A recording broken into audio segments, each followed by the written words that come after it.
Hey PBC family, just reaching out to y'all to help you get ready for Sunday. So just a couple of announcements real quick. We've got March 13th, which is in 2 days. I'm recording this on the 11th. So on Saturday, this Saturday, they're having the women's brunch. Should be a great time. I've heard that there's gonna be lots of theology and there's also gonna be lots of fun activities to do. So you can reach out to Bethany Harris. You can reach out to Elizabeth Wells if you want more information about that, but that's this Saturday. Next we have, not this Saturday, but the following Saturday, one of our brothers, Heath Hudnall, is organizing a time of fasting, a day of fasting.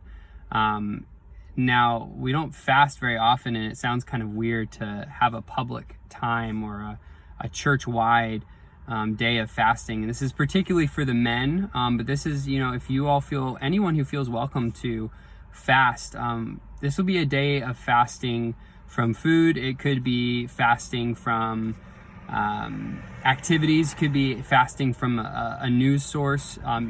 But the idea is, instead of just not doing something, it's to replace it with doing something. So that would include serving your neighbor. That would include spending some time in intentional prayer. That could include potentially seeking out a friend who you know is lost. It's about doing the work of God in lieu of eating food, in lieu of spending time on Facebook, in lieu of watching the news or the cartoons. So if you want more information about that, you want to join together as our church, not this Saturday, but the following Saturday in a day of fasting, please contact Heath. It should be a great day. I plan to do some fasting myself. And one of the reasons that this was prompted to have a day of fasting is there has been, I think, some spiritual warfare going on in our church right now. A lot of people I've talked to are feeling very tempted, very tried by this world, by their circumstances.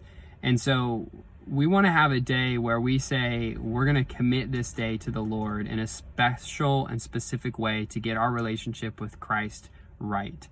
Martin Luther had a famous hymn, "A Mighty Fortress is Our God." And in it, he talks about that we don't tremble for the Prince of Darkness, even though he's grim, because we know that we have a mighty fortress in our God. And so maybe you're listening to that in your head right now. You're thinking about the words. That'd be a good song to reflect on over the next week as we struggle with temptations and sin in this broken world. We know that there is a hope coming, that there will be no more temptation, no more sin, and it will be restored and redeemed. So look forward to that. Final announcement is March 27th. There's going to be a kids' Easter party. I don't have a lot of details about that, but hey, anytime there's Easter and there's a party, it's got to be a good time, right? So you can reach out to Sandra Lindell if you want more information about that. She'll be able to direct you. Last thing, so this Sunday we're going to be looking at Jude 8 through 11. Now, Jude 8 through 11 is confusing at first, second, third, fourth, fifth, sixth glance. It is a confusing passage. I've spent many hours trying to decipher all of it myself, trying to understand what God would have us to learn from the book of Jude this Sunday.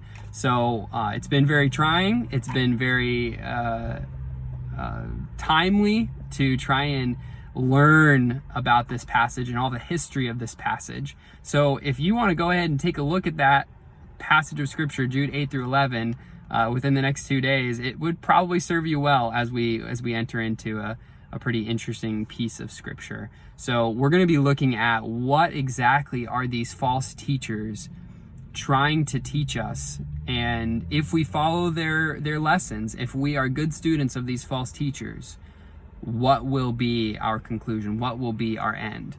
Teachers teach.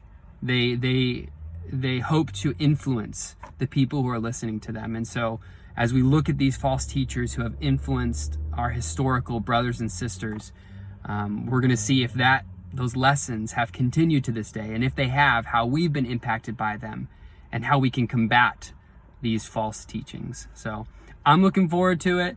I would appreciate any prayer you could give me. I think it's going to be a great time. I think we're going to be edified.